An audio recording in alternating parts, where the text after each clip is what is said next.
दुनिया के सबसे बड़े टॉप 5 पावर प्लांट के बारे में आपसे बात करेंगे, जिसमें से नंबर 1 पर है 3 जॉर्ज डैम। धरती का सबसे बड़ा पावर प्लांट है। यह एक हाइड्रो पावर प्लांट है जो कि बिल्कुल भी क्रिएट नहीं करता है, और यह पावर प्लांट चाइना का है। पावर प्लांट की जो चाइना इलेक्ट्रिसिटी जनरेटर की कैपेसिटी है वह 22,000 मेगावाट है, जबकि राजस्थान में सोलर, विंड, न्यूक्लियर, थर्मल और पावर प्लांट के सब पावर प्लांट लगभग 2200 मेगावाट बिजली ही जनरेट कर पाते हैं, जबकि यह अकेला ही 22,500 मेगावाट की बिजली जनरेट करने में सक्षम है।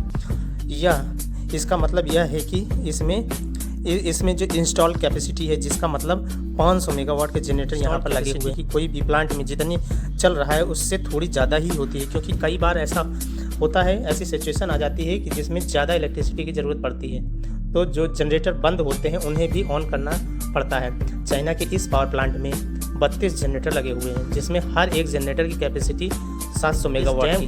आप देख सकते हैं कि डैम को जितने चैनल हैं उसके हर एक चैनल पर एक जनरेटर सेट कर दिया जाता है, जब चैनल को ओपन किया जाता है तो वहाँ पर पानी जनरेटर से लगे टरबाइन पे की ब्लेडों पर गिरता है, और यह जनरेटर के टरबाइन को इलेक्ट्रिसिटी जनरेट करने लगता है, और डैम से निकला हुआ जो पानी बचा हुआ होता है वो नहरों में छोड़ दिया जाता है, जिससे खेतों की सिंचाई वगैरह भी और भी सारे कार्य हो सकते हैं। नंबर 2 पे आता है इटेपू डैम। ब्राज़ील का है ये डैम, और इस डैम की इंस्टॉल्ड कैपेसिटी है 14,000 मेगावाट, जो 1984 में बना था। इसमें 20 जनरेटर लगे हुए हैं। इसमें अंदर टरबाइन लगी होती है, जो बड़ा सा ये पाइप दिख रहा है दोस्तों, इसमें टरबाइन सेट होती है, और जब पानी इधर से आता है तब टरबाइन को घुमाता है और इससे जुड़ा हुआ जनरेटर भी घूमने लगता है, और इस तरह से बिजली जनरेट करने लगता है। और ऐसे ही 20 जनरेटर यहाँ लगे हुए हैं, जिसमें से 18 वर्किंग में रहते हैं और 2 अंडर कंस्ट्रक्शन में रहते हैं, अंडर मेंटेनेंस में रहते हैं, जिसकी वजह से किसी भी बात की कोई भी कमी नहीं हो पाती। तीसरे नंबर पे आता है सी लाडू डैम। ये भी दोस्तों चाइना का ही डैम है। ये भी पावर प्लांट है, हाइड्रो पावर प्लांट है। इसकी इंस्टॉल कैपेसिटी 13,860 मेगावाट है। इसमें 9 जनरेटर लगे हुए हैं जो कि 770 मेगावाट के हैं। इस तरह से नंबर 4 पे आता है फ्रांसिस टरबाइन। दोस्तों जैसा कि नाम से आपको मालूम हो रहा होगा कि फ्रांसिस यानी कि फ्रांस का होगा, ऐसा नहीं है दोस्तों। ये टरबाइन में फ़ोटो में देख सकते हैं कि इधर से पानी जब आता है और टरबाइन को घुमाकर पानी नीचे चला जाता है।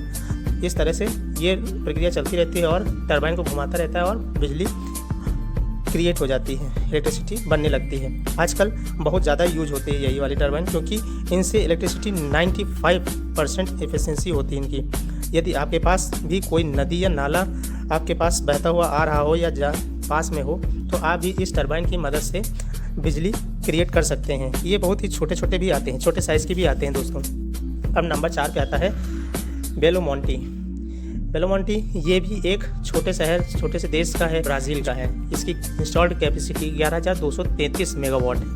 ये भी हाइड्रो पावर प्लांट ही है। अभी तक जितने भी पावर प्लांट मैंने बताए हैं आपको, वह सभी रिन्यूएबल एनर्जी से चलते हुए हैं। इसका मतलब यह है कि वो एनवायरमेंटल को किसी भी तरीके कोई भी क्षति नहीं पहुंचाते हैं। अब 5वें नंबर पे आता है गौरी डैम। ये वेनेजुएला का है, और दोस्तों इसकी इंस्टॉल कैपेसिटी 10,335 मेगावाट है, और इस प्रकार से ये भी हाइड्रो पावर प्लांट का ही एक रूप है। दोस्तों यह एक प्रकार का ग्रेविटी डैम और एम्फेसमेंट डैम है। इसके अलग अलग सेगमेंट में बनाया जाता है, और यह एक सेगमेंट में इंडिपेंडेंट होता है। यदि एक सेगमेंट कहीं टूट भी जाए, उससे नुकसान भी हो जाए, तो दूसरे सेगमेंट को कोई भी फर्क नहीं पड़ता है। इस तरह से आपको नेक्स्ट वीडियो में कुछ और रोचक जानकारियों के साथ आते हैं।